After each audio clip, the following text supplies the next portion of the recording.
When most people think of helping their horse or their dog feel better, they think of doing some kind of bodywork technique, stretching something, releasing something, realigning something.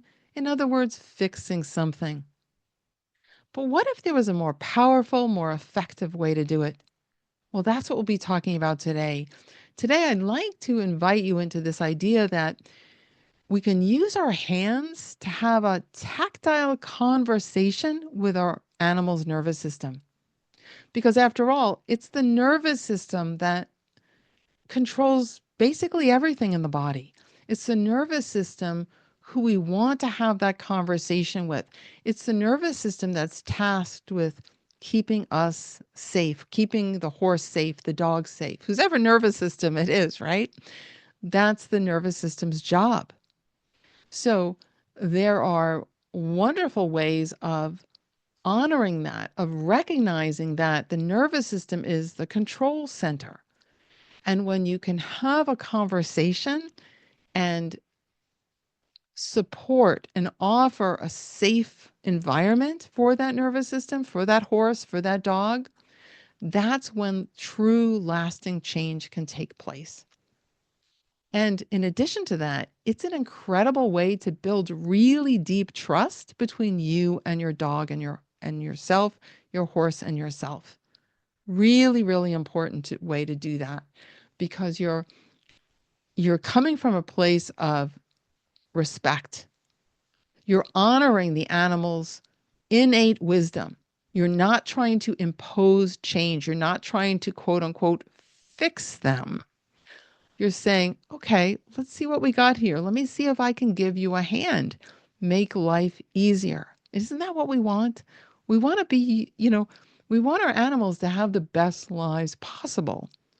And this is a wonderful way to help them in, body and mind. And by the way, in case we're meeting for the first time, my name is Mary Debono, and this is the Easier Movement, Happier Life podcast. And it's for you, your horses, and your dogs. So let me tell you two stories. One will be about a dog, one will be about a horse. Okay, so I have worked with many horses with all kinds of issues. And for example, lots of times it's back issues. And when I say back issues, I'm not a veterinarian, I'm not a therapist in the traditional sense. I don't diagnose, I don't treat, but I help improve movement and well-being for animals and humans. That includes humans as well. And for humans, I use the Feldenkrais method. For animals, I use a method that I call Debono moves. So, yeah, let's start with the horse. So maybe this horse, I've worked with many of them, but I'm thinking of one in particular. He has a tight back, or I should say he had a tight back. So his back was tight, sore. He was trainers said, oh, he's cold back. You have to lunge him. You have to lunge him a lot before you ride him. And, all these different things. And of course, the vet had checked him out. There wasn't anything that the vet found that they could do medically for the horse.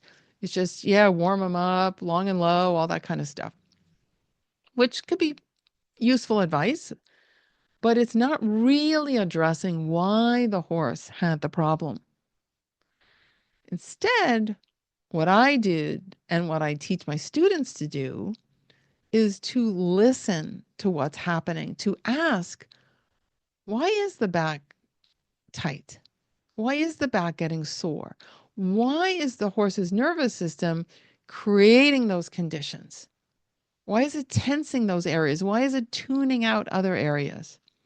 And so, like a detective, we examine, with our hands, we're talking, we're saying, is this movement easy? Is this movement easy? And all the while, we're creating a kind of an aura of safety, if you will, with the horse. We're not pushing the horse into any discomfort. We don't poke into the horse. Oh my goodness, whenever I see people do that, I cringe. If you have to poke your fingers into the horse to see what's going on and you're creating just more pain, that's certainly not the way I do it. Right? Because all you're doing there is you're making the horse more and more defensive. Now, if you're a veterinarian or something, there may be very valid reasons why you're doing that. But if you're trying to set up an environment for the horse to feel safe and to feel listened to, poking the horse to feel where they're sore. I have never done that. I and again, I cringe when I see people do that. You see clinicians doing that all the time, and I don't understand why you need to do that, because you can learn how to determine the quality of a muscle, like the tone of the muscle, how it feels. You don't need to press your fingers, painfully into a horse to get a pain response. Like why would you do that? I don't want to elicit a pain response when I'm working with horses or dogs. Don't, or humans for that matter, right? We want to encourage this, again, this environment of safety, so the animal's nervous system can start to let go of its habits, because it's always trying to keep that individual safe, remember. So you don't want to set it up that it's going to be defensive. Okay, so back to the horse with the sore tight back. What my students learn to do, what I've done for many years, is I start to explore how the horse's ribs and sternum move. And because they play a huge role in how well the horse, and this is true for dogs as well, can soften and round the back, and how fully the spine can participate in movement. In other words, just like us, horses and dogs get into habits of overusing parts of the spine and underusing other parts. So what we want to do is we want to restore this sense of movement, awareness, flexibility, whatever you want to call it, more equitably throughout the body. And we do that through gentle ways of using our hands to wake up areas and then to passively invite movement there. But always done in a safe, pleasant way. We want to associate movement with ease and pleasure. So this is important. And then suddenly the horse's back is softer. The horse isn't holding that tightness there, and the soreness goes away. So same exact thing for dogs. So a lot of dogs get, tension in the back. A lot of times we don't notice it because we're not riding dogs, right? So we may not notice that their back is getting stiff, but maybe you see that your dog is changing the way he or she walks. Maybe you can just see that they're more stiff in their spine. Maybe they're doing what we call a pacey walk or pacing, where, for example, a quote unquote normal walk is a 4-beat gait. But if you see your dog suddenly start to move both left legs, like the front and the hind leg at once, and then the right pair at once, right? And if they've never done that before, that may not always, but it often indicates some stiffness in the spine, stiffness in the rib cage as well. And so the dog learns that, oh, it's easier. It's not intellectual learning. It's like the nervous system figures it out. It's easier to just move the two legs on each side as one, rather than having that more differentiated movement of the 4 individual movements of the legs. Now, with that said, some breeds of dogs naturally pace, and it's not a problem. It sometimes has to do with the leg length in proportion to the rest of the body. Some dogs do a variation of a pace called an amble, which is slightly different. But what I would say is, if you have any question about that, take your dog to your vet and ask your vet, you know, please look at my dog walking. Is this normal? Notice it change. You might even want to take your phone and video your dog and then play it in slow motion. It may help you see things a little clearer. So in any event, dogs do display back stiffness.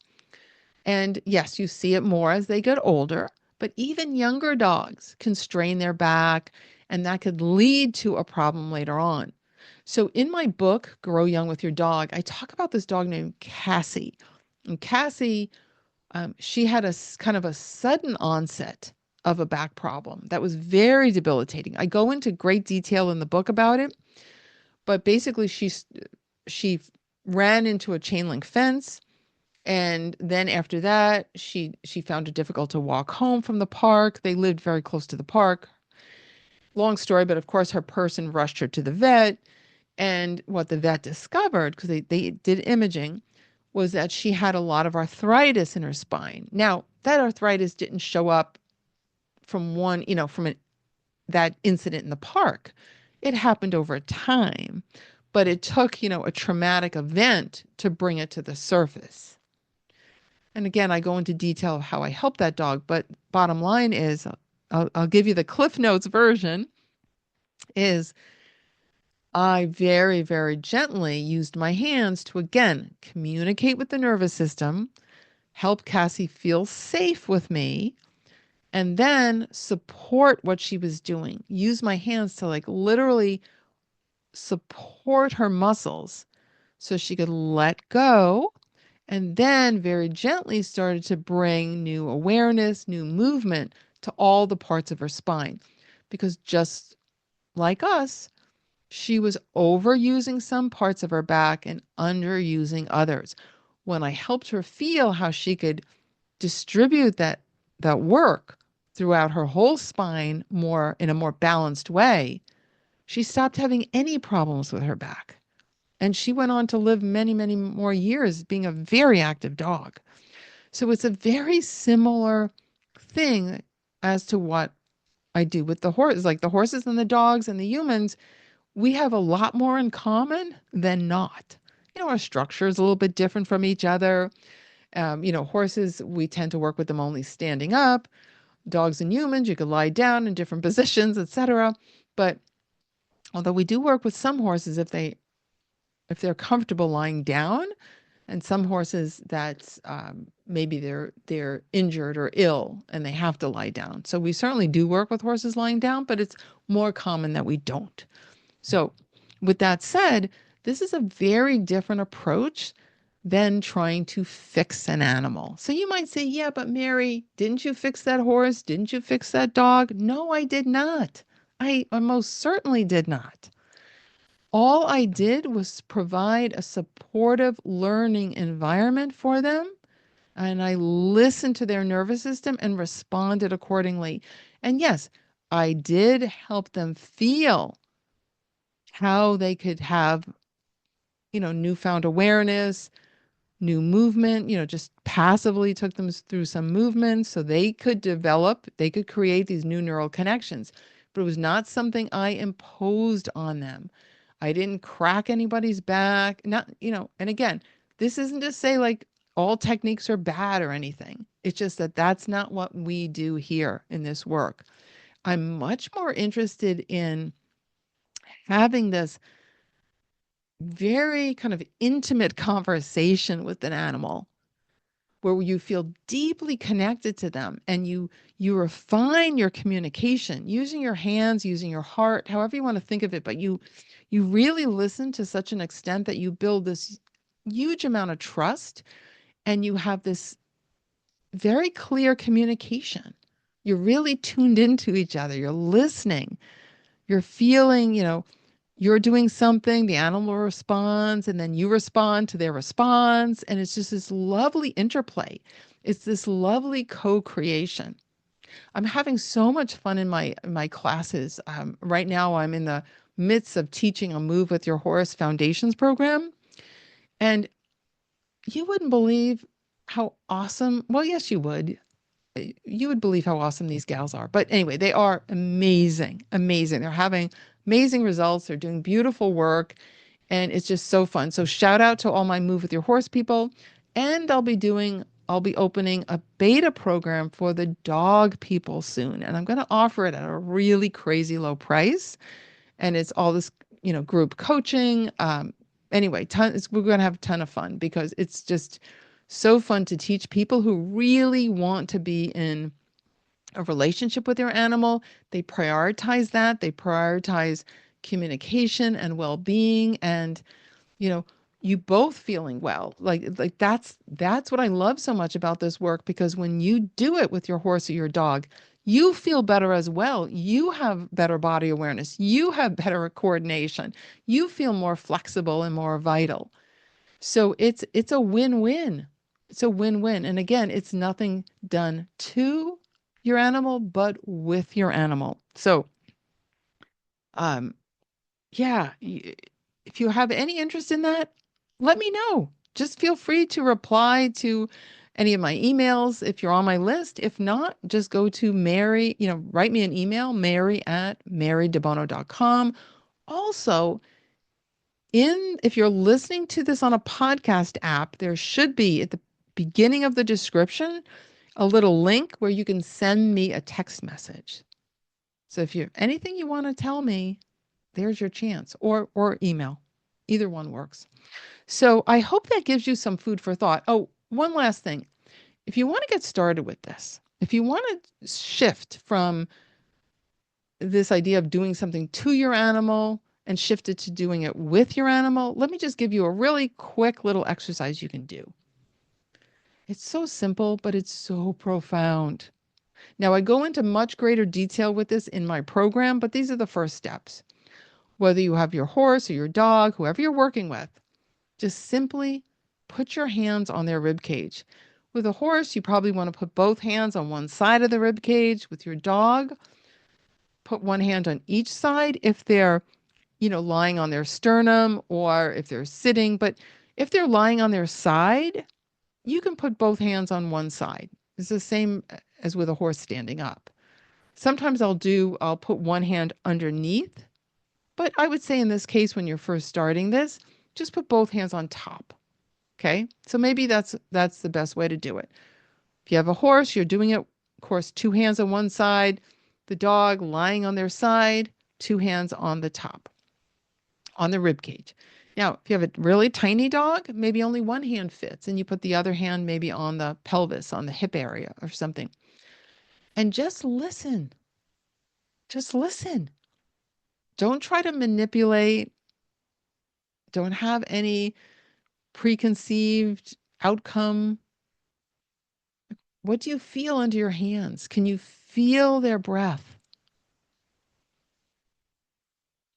And just really pay attention to that. And then ask yourself, okay, I have to remember that I'm feeling my dog, I'm feeling my horse, but they're also feeling me.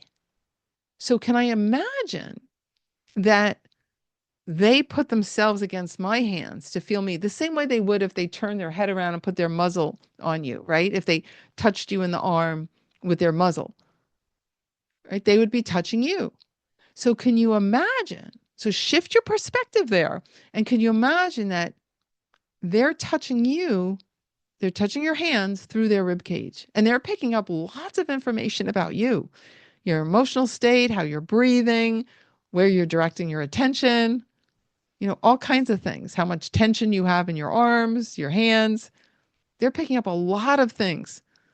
So you're in conversation with the nervous system, right? The two nervous systems are getting linked up, yours and your horse or your dog's.